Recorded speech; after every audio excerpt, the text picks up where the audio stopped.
imagen que quiero presentarles aquí en pantalla, que con solo que ustedes la vean, van a decir o van a suponer de qué se trata. Es inevitable porque siempre que vemos la imagen en donde aparece un hombre, una mujer, una manzana y una serpiente, ¿qué hacemos con esas cuatro imágenes? Nos lleva de inmediato a la narración bíblica, a lo que conocemos como los inicios de la creación, a lo que sucedió en el jardín del Edén. Esa imagen que está ahí nos lo representa muy bien. El cómo Dios tomó dos seres humanos perfectos, los puso en un lugar perfecto y ellos cometieron un perfecto error.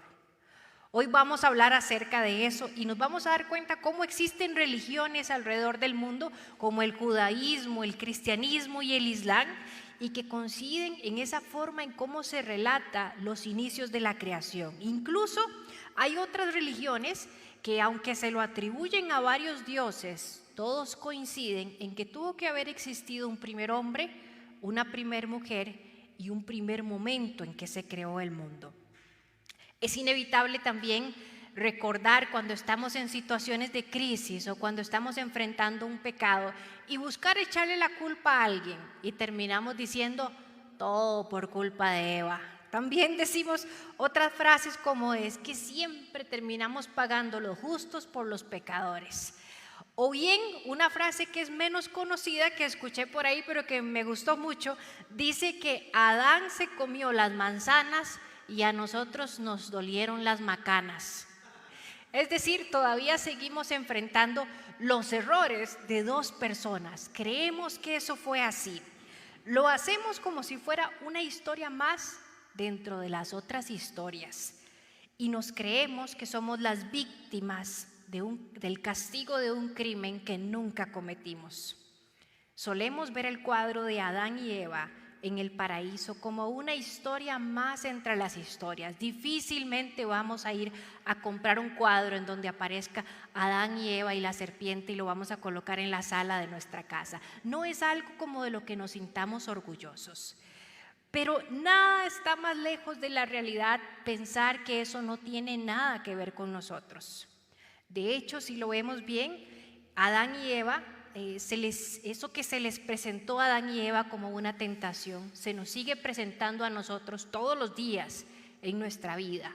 Las delicias que estaban en el jardín del Edén accesibles a Adán y Eva, las seguimos teniendo nosotros accesibles a nosotros en forma de nuevas misericordias que aparecen delante de nosotros. Y esa comunión tan maravillosa que tenía Adán y Eva, que podían caminar al lado de Dios en el jardín del Edén, la podemos seguir teniendo nosotros a través del Espíritu Santo y de lo que Jesús hizo por nosotros en la cruz. Así que, sintiéndonos ya parte de este escenario, es que vamos a introducir la serie de la que vamos a estar hablando hoy. Adán y Eva también coinciden con nosotros en otro aspecto. Ellos fueron llamados a ser imagen de Dios sobre esta tierra, representantes dentro de un espacio sagrado. Fueron llamados a trabajar y a adorar al mismo tiempo. Es el mismo llamado que tenemos nosotros. Y nosotros lo hemos recibido para hacer exactamente ese reflejo brillante de la luz de Dios. Y además lo hacemos mientras cumplimos con una profesión, la de custodiar el jardín de nuestras vidas. Pero hoy específicamente nos vamos a centrar en ese espacio físico, en ese lugarcito al que se le llamó el huerto o el jardín del Edén, y vamos a ver qué podemos aprender de él. Acompáñenme a orar para poner este tiempo en manos del Señor. Amado Señor, gracias porque hoy nos recuerdas que estamos metidos dentro de este marco, Señor, dentro de esta escena en donde tú te paseas con nosotros, Señor, y nos das esa posibilidad de conocerte y de caminar al lado tuyo. Y apegado, Señor, a esa bendición que tú nos das, hoy te pedimos que nos bendigas, que abras nuestra mente, nuestro entendimiento, para poder ver con claridad qué es lo que tú quieres decirnos a través del estudio de tu palabra.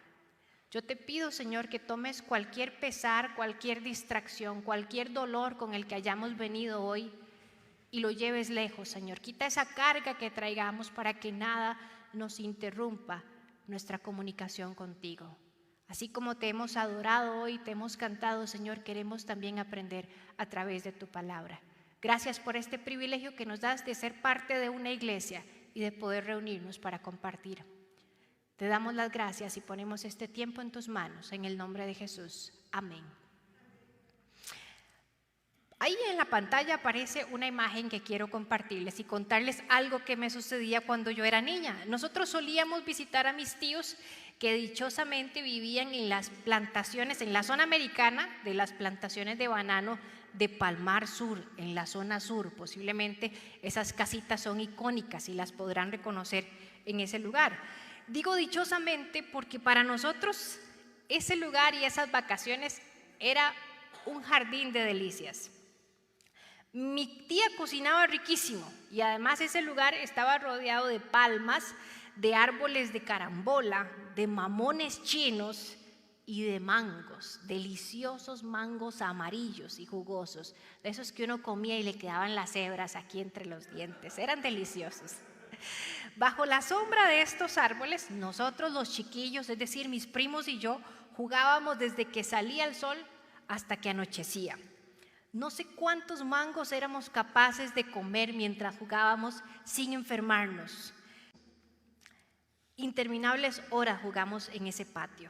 Y una de las curiosidades del patio es que la vecina de al lado tenía un par de guacamayas. Era un espectáculo increíble, realmente era un jardín de delicias.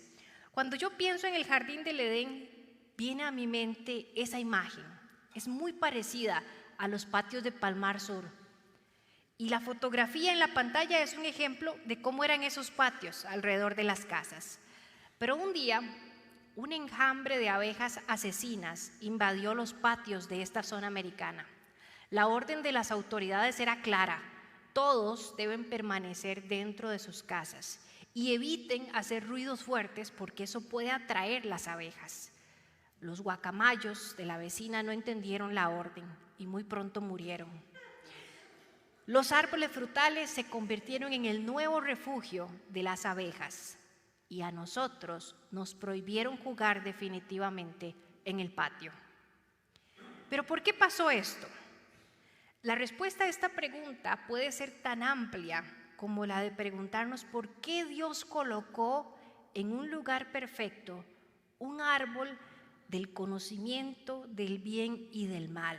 ¿Por qué, si todo era perfecto, tuvo que existir la posibilidad de echarlo todo a perder? Saben que esta pregunta ha intrigado a teólogos, a eruditos y a creyentes como usted y como yo durante siglos. Pero hoy vamos a dejar que sea la palabra de Dios la que en Génesis nos invite o nos ayude a responder algunas de estas respuestas. Así que si usted tiene su Biblia, lo invito a que busque en Génesis, es el primer libro de la Biblia, y vamos a estar en el capítulo 2, versículos del 7 al 17. Usted puede leerlo desde su Biblia y yo lo voy a leer acá y además aparece en pantalla. Dice la narración bíblica a partir del versículo 7. Y Dios el Señor formó al ser humano del polvo del suelo. Entonces sopló en su nariz aliento de vida y el hombre se convirtió en un ser viviente. Dios el Señor plantó un jardín al oriente del Edén y allí puso al hombre que había formado. Dios el Señor hizo que creciera toda clase de árboles atractivos a la vista y buenos para comer. En medio del jardín hizo crecer el árbol de la vida y también el árbol del conocimiento del bien y del mal. Del Edén nacía un río que regaba el jardín y desde allí se dividía en 4 ríos menores. El primero se llamaba Pisón y recorría toda la región de Havilá, donde había oro. El oro de esa región era fino. También había resina muy buena y piedra de ónice. El segundo se llamaba Gihón, que recorría toda la región de Cus. El tercero se llamaba Tigris, que corría al este de Asiria. Y el cuarto era el Éufrates. Dios el Señor tomó al hombre y lo puso en el jardín del Edén para que lo cuidara para que lo cultivara y lo cuidara. Dios el Señor le ordenó al hombre: puedes comer de todos los árboles del jardín, pero del árbol del conocimiento del bien y del mal no deberás comer. El día que de él comas, sin duda morirás. Quiero proponerle que extraigamos 4 figuras principales de este relato bíblico que hemos leído. La primera va a ser el jardín, la segunda, los árboles, la tercera, los ríos, y finalmente vamos a hablar de quien cultiva y cuida ese jardín. Y le vamos a poner el nombre de custodio del jardín, así como se llama la enseñanza de este día. Iniciemos entonces con el jardín vivo. Génesis 2:7 nos dice lo siguiente: y Dios el Señor formó al ser humano del polvo del suelo. Entonces sopló en su nariz aliento de vida, y el hombre se convirtió en un ser viviente. Dios escogió el polvo como materia prima para hacernos. Él sabía que si utilizaba un ingrediente moldeable, tendría la posibilidad de transformarnos cada vez que fuera necesario. Él nos pudo haber hecho de oro para que brilláramos como Él brillaba, o nos pudo haber hecho de piedra para que fuéramos fuertes como Él es fuerte, pero escogió el barro, la arcilla, el polvo, porque Él sabía que podía mezclarlo y podía transformarlo. Si lo echábamos a perder, aún así existiría la esperanza de hacernos de nuevo, y sigue existiendo la esperanza de hacernos de nuevo en nuestras vidas cada día. El profeta Jeremías lo dijo así en el capítulo 18, versículos del 3 al 6. Él dice: entonces bajé a la casa del alfarero y lo encontré trabajando en el torno, pero la vasija que estaba moldeando se deshizo en sus manos, así que volvió a hacer otra vasija, hasta que le pareció que había quedado bien. En ese momento, la palabra del Señor vino a mí y me dijo: pueblo de Israel, ¿acaso no puedo hacer con ustedes lo mismo que hace este alfarero con el barro? Afirma el Señor: ustedes, pueblo de Israel, son en mis manos como el barro en las manos del alfarero. Esta imagen que va a aparecer ahí en pantalla corresponde a uno de los momentos más entrañables de quienes creamos cosas con nuestras manos. Y sé que en esta iglesia hay mucha gente creativa, así que se sentirá identificada. Hace unos años tallé unos muñequitos en madera y entre más los moldeaba, más los quería. Hasta nombre les había puesto. Y yo sufría cuando por error les cortaba un pedazo de nariz o cuando les cortaba la mitad del zapato. Dios no solo admiró la nariz de sus criaturas, sino que sopló aliento de vida sobre ellas. Se dedicó a moldearnos con un amor entrañable. Lo hizo con delicadeza, con exclusividad. Y el amor de Dios sobre nosotros hizo que nos formara, aún sabiendo que le podíamos fallar. Dios nos creó con un sentido de dependencia y permanencia. Es como si nos hubiera colocado aquí una etiqueta que dice: en caso de daño o deterioro, recurra a la fuente creadora para aplicar la garantía. Y esa garantía sería aplicada por sus propias manos. Él nos volvería a hacer. Génesis 2:8 dice: Dios el Señor plantó un jardín al oriente del Edén y allí puso al hombre que había formado. Somos creación de Él. Al terminar de tallarnos, nos selló, le puso su firma. Su sello fue la vida que puso en nosotros. Nos selló con un aliento de vida. Un jardín vivo produce vida. Por eso Dios no sopló sobre nosotros muerte, sopló vida. No nos hizo seres murientes, nos hizo seres vivientes. Fuimos idea de Él, creación exclusiva de Dios, con la capacidad de amarlo y con la capacidad de fallarle. Por si quiere ir anotándolo ahí en su bosquejo. Y la pregunta aquí es, ¿era necesaria esa segunda capacidad? Bueno, eso lo responderá el Señor en su tiempo. Lo que sí sabemos es que lo creado no tiene derecho a decirle a su creador cómo hacerlo. ¿Por qué Dios puso al hombre en el jardín? Lo puso con una función de ser un espantapájaros. ¿Han visto ustedes los espantapájaros? Que la función que tienen que es espantar los pájaros en un jardín. O nos puso a custodiarlo, a cuidarlo. En Génesis 2:5 nos dice que no había ningún arbusto en el campo sobre la tierra, ni había brotado la hierba, porque Dios el Señor todavía no había hecho llover, ni existía el hombre para que la cultivara. ¿Se dan cuenta ustedes del orden que llevaba todo esto? El Señor no había puesto todavía la lluvia y Él sabía que la lluvia le iba a dar crecimiento a algo que iba a ser sembrado por algo que Él iba a crear después. Un jardín vivo no necesita ningún espantapájaros, necesita un jardinero que esté ahí cuidándolo en todo momento. Dios plantó el jardín para que el hombre lo cultivara y lo cuidara. Así que estamos frente a la fundación de la primera profesión del mundo. Cuando alguien les pregunte, esa es la de ser custodios del jardín, de ser jardineros. La segunda figura que vamos a rescatar en estudio van a ser los dos árboles. Génesis 2:9 nos dice, Dios el Señor hizo que creciera toda clase de árboles atractivos a la vista y buenos para comer. En medio del jardín hizo crecer el árbol de la vida y también el árbol del conocimiento del bien y del mal. En el jardín del Edén habían muchos árboles y servían para el alimento físico, pero justo en el centro del jardín habían dos árboles especiales.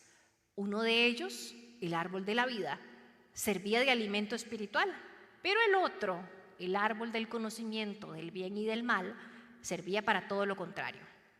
Estos dos árboles resumen de una muy buena forma el concepto que hemos escuchado del libre albedrío. Esa es la capacidad que tiene una persona para actuar según su propia voluntad y su propia elección. Es decir, es la autonomía moral que Dios le otorga a la humanidad. Usted tiene el derecho de elegir. La sola existencia del árbol del conocimiento del bien y del mal nos incomoda un poco. Parece que no calza dentro de la historia. Y podría entenderse como que ese fue el origen del fin. Ese árbol es el malo de la película, podríamos creer. Pero realmente lo único malo que había en este jardín fue la desobediencia hacia una orden que dio Dios. El letrero prohibido comer de este árbol, o cuando el Señor le dijo eso a Adán y Eva, Él llevaba implícita una voluntad diferente. Era la invitación a caminar junto a Dios, a buscar su consejo constante antes que comer la sabiduría que podía dar el mundo y que abundaba en ese árbol que estaba prohibido. Es como si Dios le hubiera dicho a Adán y Eva, tienes la posibilidad de seguir tu intuición o de seguirme a mí, de dejarte llevar por tu corazón o ser guiado por mi espíritu. Tienes el derecho a elegir el rumbo y las decisiones de tu vida o a dejar que yo te lleve de la mano por el camino correcto. Eso es lo que gritaba ese árbol. Decía también el Señor, el asunto es que si no me escoges a mí, que soy la vida, estarás escogiendo la muerte. Tanto el árbol de la vida como el árbol del conocimiento del bien y del mal estaban ubicados en el centro del jardín. Significa que estaban accesibles en medio del camino. Es como la decisión que tenemos que tomar nosotros todos los días en medio de nuestro caminar diario. Decidimos seguir a Cristo o no. Decidimos obedecer a Jesús en esta área o no. Eso lo hacemos todos los días. Los árboles de ese jardín eran hermosos y sus frutos eran apetecibles como aquellos mangos amarillos de los que les conté. Dios le proveyó a Adán y a Eva un espacio libre, lleno de buenos deleites, lleno de frutos buenos y apetecibles. Lo que teníamos permitido consumir en ese jardín era más que suficiente. Yo nunca recuerdo haber visto a mis primos y a mí corriendo hacia el jardín de la vecina a comer mangos, porque los que habían en el jardín de nosotros eran más que suficientes. Lo mismo sucedía en el jardín del Edén. Pero ustedes saben que los seres humanos solemos ser insaciables. Fuimos creados con una necesidad inmensa de experimentar emociones y sensaciones nuevas y cada vez más intensas. Al respecto, hay una psiquiatra que estuve leyendo, ella se llama Marian Rojas, es española, y dice que esta insaciable búsqueda en el ser humano es la acumulación de sensaciones y produce una gratificación momentánea, mientras que el vacío en nuestro interior crece como un agujero negro, apoderándose paulatinamente de nuestra vida, lo que conduce inevitablemente a rupturas psicológicas y comportamientos destructivos. Este tipo de comportamiento, la Biblia lo describe como los frutos de la carne o la naturaleza pecaminosa. En pantalla va a haber una lista para que ustedes repasen a ver si alguno de esos frutos estará asomándose ahí en nuestras vidas de alguna forma. Dice que las obras de la carne se conocen bien: inmoralidad sexual, impureza y libertinaje, idolatría y hechicería, odio, discordia, celos, arrebatos de ira, rivalidades, desacuerdos, sectarismos y envidia, borracheras, orgías y otras cosas parecidas. Ustedes podrán agregarle ahí a la lista otras cosas más que sabemos que van en contra de la voluntad de Dios y que provienen de nuestra naturaleza pecaminosa. Ese es el fruto que produce cuando nos acercamos al árbol equivocado. Pero este vacío inmenso en el hombre fue puesto por Dios, pero con el fin de ser saciado a la sombra de Cristo, a la sombra del árbol de la vida. Fuimos creados para vivir sedientos de Dios. Hace un ratito cantábamos: yo te busco con fuego en mi corazón, te anhelo, te necesito. Esa necesidad era para ser saciada en ese sentido. Como el ciervo que brama por las aguas, fuimos creados con un vacío que solo puede ser llenado por el Espíritu Santo, quien produce en nosotros frutos buenos y apacibles. Nosotros somos quienes nos hemos encargado de desperdiciar esa sed y saciarla con cosas vanas. Hablemos del árbol de la vida, que también estaba ahí en el jardín. El árbol de la vida no es como un árbol mágico, sino que se ofrece en la medida en que nosotros recurramos a él. Estuvo disponible para Adán y Eva en el jardín del Edén para que ellos recurrieran a él cada vez que tuvieran que tomar una decisión, para que cuando estuvieran bajo la sombra de ese árbol de la vida pudieran estar cerca de Dios, comer de la vida que Dios les estaba ofreciendo y gozar de esa vida también. Los discípulos, cuando estaban con Jesús, también escucharon historias de árboles. Entre ellas, escucharon a Jesús contar que el reino de los cielos se parecía mucho a una semilla que al ser plantada y crecer se convertía en un gran árbol. Luego también escucharon al mismo Jesús diciendo, como dice en Juan 15:5, yo soy la vid y ustedes son las ramas. El que permanece en mí, como yo en él, dará mucho fruto, porque separados de mí, ustedes no pueden hacer nada. Otra vez hace la misma referencia. Si se queda aquí bajo la sombra de mi árbol, va a tener vida, pero fuera de ella, no podrán hacer nada. De nuevo, se reafirman dos conceptos que hemos venido viendo, el de permanencia y el de dependencia. Dios dice: permanezcan bajo mi sombra y dependan de mi consejo siempre. Apocalipsis lo plantea además como una condición eterna. Esto dice Apocalipsis 2:7. El que tenga oídos, que oiga lo que el Espíritu dice a las iglesias. El que salga vencedor, le daré derecho a comer del árbol de la vida que está en el paraíso de Dios. Nos está esperando otro árbol de vida. En el jardín había un árbol. En nuestro caminar cristiano tenemos el árbol que es Jesús, y en el cielo nos está esperando otro árbol de vida. Sabremos que estamos comiendo del árbol de la vida cuando empecemos a producir frutos buenos y apetecibles, como lo dice Gálatas 5, del 22 al 23. Aquí hay otra lista en la que espero que ustedes también se encuentren reflejados y digan: ese fruto lo estoy produciendo. Dice la Biblia que el fruto del Espíritu es amor, alegría, paz, paciencia, amabilidad, bondad, fidelidad, humildad y dominio propio, y que contra tales cosas no hay ley. Vamos a la tercera figura. Hemos hablado del jardín, hemos hablado de los árboles, ahora vamos con los ríos, que esta parte me encanta. Dice Génesis 2, del 10 al 14, una descripción maravillosa. Del Edén nacía un río que regaba el jardín, y desde allí se dividía en 4 ríos menores.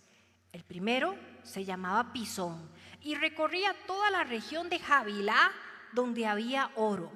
El oro de esa región era fino. También había allí resina muy buena y piedra de ónice. El segundo se llamaba Gihón, que recorría toda la región de Cus. El tercero se llamaba Tigris, que recorría al este de Asiria. Y el cuarto era el Éufrates. Parece acá como una lección de geografía, ¿verdad? Del relieve costarricense, cuando vemos eso en la escuela, que nos enseñan los nombres de todos los ríos. No se trata acá de aprendernos los nombres de los ríos, sino encontrar que estos ríos esconden algunos misterios maravillosos para los cristianos. Los ríos son otra representación de Dios en el jardín del Edén. El río de Dios fluye de manera constante. Su función es llenarnos y saciar nuestra sed, al igual que el árbol de la vida. Y además de eso, como lo hace Jesús y su Santo Espíritu. En Apocalipsis se describe la ciudad celestial como un paisaje que goza de una estrecha armonía entre los árboles de vida que ahora mencionamos y adivinen qué, y los ríos, y un río hermoso, precioso que habrá en la ciudad celestial. Apocalipsis 22 del 1 al 2 dice así: luego el ángel me mostró un río de agua viva, claro como el cristal, que salía del trono de Dios y del Cordero y corría por el centro de la calle de la ciudad. A cada lado del río estaba el árbol de la vida, que produce 12 cosechas al año, una por mes, y las hojas del árbol son para la salud de las naciones. Solo a manera de curiosidad, yo quiero detenerme en uno de los 4 ríos del Edén, de los que mencionamos hace un ratito, en el río Pisón, porque este es el único río en el que se dice algo más que el nombre, algo más aparte del nombre. La Biblia dice en Génesis 2, del 11 al 12, que ese río Pisón, además de que recorría toda la región de Havilá, era una región donde había oro, y el oro de esa región era fino. Y también dice que había resina muy buena y piedras de ónice. ¿Cuál es el misterio que yace en las profundidades de este río Pisón? ¿Por qué se menciona el oro, la resina y el ónice? El oro es sinónimo de abundancia, de riqueza, y además describe el material con el que van a estar hechas las calles en el cielo. Y casualmente este río está rodeado de oro. Hace referencia a ese lugar celestial. La resina, y esto lo tuve que buscar en internet porque no sabía para qué funcionaba, dice que es un elemento que se utiliza como recubrimiento natural de defensas contra insectos u organismos patógenos. Está muy científica, pero lo que quiere decir es que sirve para sanar. Y estábamos hablando acerca de que el árbol de la vida en el cielo tiene hojas que sirven para la sanidad de las naciones. Hace referencia también a esa función que va a tener el río. Y finalmente, y creo que para mí es lo más entrañable, es el que simboliza la piedra ónice. No sé si ustedes conocen una piedra ónice, pero según lo que pude averiguar, dice que este tipo de piedra se forma en las cavidades rocosas, en las profundidades de las aguas subterráneas de un río, y están expuestos a sustancias químicas que con el tiempo, ojo, millones de años, las capas se van solidificando y compactando hasta que se crea la piedra ónice. No es casualidad que Dios haya querido rellenar el río Pisón con este tipo de material. Tampoco es casualidad que Dios haya escogido este tipo de piedras para que los sacerdotes levitas escribieran sobre ellas los nombres de los hijos de Israel y que lo colocaran sobre la vestimenta de los sacerdotes, justo sobre sus hombros. Oigan lo que dice Éxodo 28 del 9 al 10. Es una orden que da el Señor sobre cómo debían vestirse los sacerdotes. Y tomarás 2 piedras de ónice, grabarás en ellas los nombres de los hijos de Israel, 6 de sus nombres en una piedra y los otros 6 nombres en la otra piedra, conforme al orden de nacimiento de ellos. Jesús es nuestro sumo sacerdote y también quiere hacer memoria de nosotros al llevar nuestro nombre escrito sobre sus hombros. Vi por ahí la imagen de cómo cuando Jesús va, cuando un pastorcito se le pierde una oveja y la rescata, la trae sobre sus hombros. Esa imagen es la que hace Jesús, de llevarnos sobre sus hombros también. Y estas 2 piedras de ónice nos representan a nosotros, a los creyentes, cuyo nombre fue escrito en esa piedra, para que fuera de memoria, de deleite delante del Señor. Representan el cuidado y el amor de Dios al formarnos en las profundidades de un río. ¿Y recuerdan durante cuánto tiempo nos formó? Durante miles de años, al igual como se forma la piedra de ónice en el río Pisón. Somos piedras de ónice pulidas cuidadosamente por nuestro Creador, mucho antes de que existiéramos. Hay una canción del cantante cristiano Evan Craft que dice: antes de la creación y el caos del universo, existía en tu corazón. Antes que naciera el sol, formaste del polvo mi vida. Mi alma por ti fue elegida. Apocalipsis también describe que cuando estemos en el cielo, Dios nos dará un nuevo nombre que estará escrito sobre una piedrita blanca. A mí me anima mucho pensar, y ese nos queda de tarea, en lo maravillados que podremos estar en el cielo, si al recibir esa piedrita descubrimos que a lo mejor se trata de un ónice blanco, que es otro tipo de piedra, y que ahí está escrito nuestro nombre. Nos quedará de tarea averiguarlo allá en el cielo.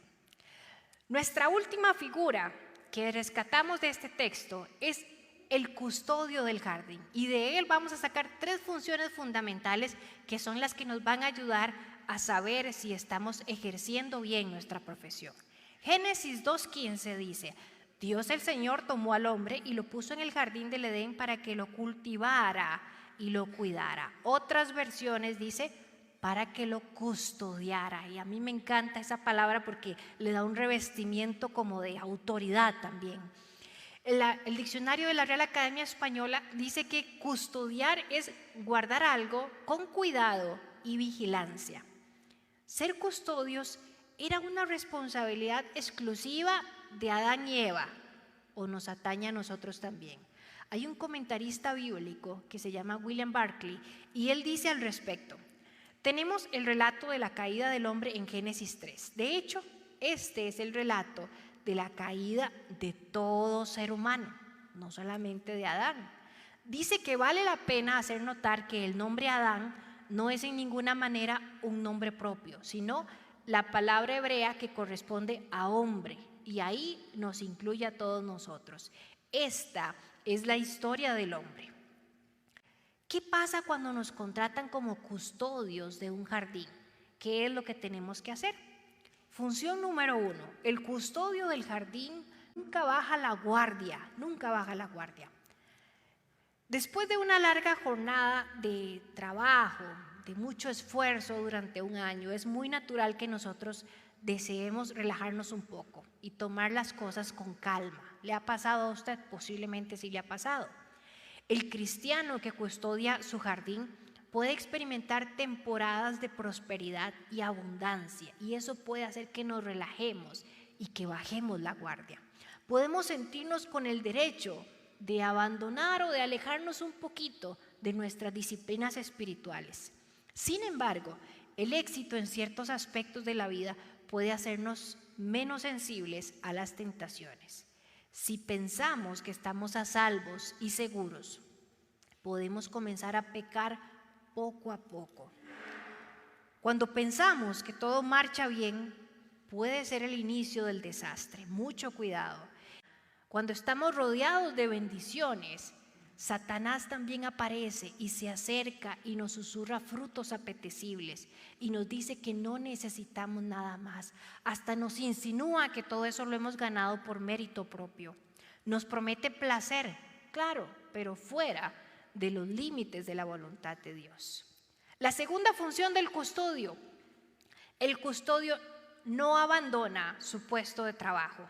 Ya sabemos que no debe bajar la guardia y ahora no debe salirse de su puesto de trabajo. Dios le dio a Adán y a Eva el regalo de un trabajo importante y estableció los límites. Su lugar de trabajo no abarcaba en ningún momento la sombra del árbol del conocimiento del bien y del mal. Definitivamente, para que ellos hayan caído en tentación, fue porque se acercaron al árbol. ¿Qué andaban haciendo ahí? A veces nosotros nos acercamos al pecado, nos alejamos y decimos caliente, caliente, caliente, frío, frío, frío, me acerco, me alejo, no me pasó nada. Y lo hacemos varias veces. Yo no sé cuántas veces Adán y Eva se habrán acercado al árbol antes de caer en pecado. Nos damos cuenta de que nos hemos alejado cuando enfrentamos las consecuencias de nuestras decisiones y nos volvemos vulnerables. Deseamos no haber pecado. Un solo acto basta para que ocurra el desastre. Una sola mala decisión puede marcar su vida por el resto de la vida. Aunque Dios lo perdone, usted termina enfrentando las consecuencias de su error. Por eso, Dios nos proveyó de una alarma. Ahí suena la alarma en caso de que nos quedemos dormidos o que dejemos de vigilar nuestro puesto de trabajo. Esa alarma se llama el Espíritu Santo y se activa como un consejero eficiente que nos advierte del pecado cada vez que estamos a punto de abandonar nuestro puesto de trabajo. Y de paso, la Biblia dice que nos ofrece una salida para evitar la tentación. Por eso es que leemos la palabra todos los días, por eso insistimos en que debemos orar y comunicarnos con el Padre todos los días, porque no debemos bajar la guardia. El Espíritu Santo se encargará de guiarnos en la toma de las decisiones. Usted tiene que tomar una decisión importante esta semana, este año. Ya la puso delante del Señor. Siga insistiendo, el Señor le va a dar la dirección, Él le va a decir. De manera audible, pues puede ser, si Él quiere hacerlo, lo hace de manera audible, pero también utiliza una prédica, utiliza la palabra de Él para hablarnos de manera constante, lo utiliza otras personas también para hablarnos, pero Él lo va a hacer. La última función del custodio, para terminar, el custodio no trabaja solo. Hace una semana escuchamos una noticia que nos conmovió a los costarricenses y fue el caso de este niño Mateo. Mateo es un niño de 6 años quien tras un accidente de tránsito fue lanzado por el vehículo en que viajaba y permaneció perdido durante más de 15 horas. Los cruzrojistas lo encontraron al día siguiente con vida, pero con frío y con hambre. Escuché el testimonio del papá de este niño diciendo que cuando la Cruz Roja lo encontró, lo llamó de inmediato a él y le puso al niño al teléfono. Entonces él le preguntó: Mateo, ¿cómo estás? Y el niño no dijo que tuviera frío, ni siquiera dijo que tuviera hambre. Él dijo: papá, estoy solito. Es muy probable que usted haya experimentado el sentirse solo en su vida. Es algo aterrador, pero no es un problema solo de los niños. De hecho, la Organización Mundial de la Salud dice que es un problema de salud pública. Lo ha declarado de esta forma porque los médicos advierten que los efectos de la soledad en la mortalidad equivalen a fumar 15 cigarrillos al día. Así de mortal es el efecto de la soledad. Y lo más terrible es que Adán y Eva también se sintieron solos después de haber pecado. No es bueno que el hombre esté solo, dijo Dios en el jardín del Edén. Y nosotros fuimos creados para habitar en compañía. Y aunque inevitablemente las personas que tenemos alrededor por alguna razón se alejan o mueren, hay alguien quien ha prometido nunca abandonarnos en este trabajo de custodiar el jardín de nuestras vidas. Varias veces encontramos en la Biblia esas promesas. En pantalla aparecen unas cuantas que es bueno recordarlas cuando usted se sienta solo. Dice Josué 1:9, el Señor tu Dios te acompañará donde quiera que vayas. Dice Hebreos 13:5, Dios ha dicho, nunca te dejaré, jamás te abandonaré. Dice Isaías 41:10, te fortaleceré y te ayudaré, te sostendré con mi diestra victoriosa. Deuteronomio 31:6, pues el Señor su Dios siempre los acompañará, nunca los dejará ni los abandonará. Y Mateo 28, del 19 al 20, dice, y les aseguro que estaré con ustedes hasta el fin del mundo. Nosotros, los custodios de nuestras vidas, debemos hacernos varias preguntas. ¿Cuándo fue la última vez que me quedé dormido en el jardín de mi vida? O por el contrario, ¿cuándo fue la última vez que podé las ramas y aboné la tierra? ¿Cuándo fue la última vez que me sentí acompañado mientras cultivaba? ¿He estado escuchando el consejo del Espíritu Santo o el de la serpiente? ¿Estoy comiendo del árbol de la vida o estoy acercándome a la sombra y comiendo del árbol de la muerte? ¿Estoy experimentando las bendiciones del jardín o me encuentro enfrentando las consecuencias del desierto? Usted sabe que solo hay dos lugares en los que usted y yo podemos estar actualmente: en el jardín o en el desierto, con Dios o sin Él. Dios quiere que usted y yo caminemos dentro del jardín y que de paso conversemos con Él. Él nos irá diciendo cómo es que debemos sembrar. No se preocupe por abonar la tierra, Él se encargará del crecimiento. Usted solo se encarga de la semilla. La custodia o los custodios del jardín podemos estar vigilantes y caminar acompañados solo si estamos tomados de la mano de nuestro Creador.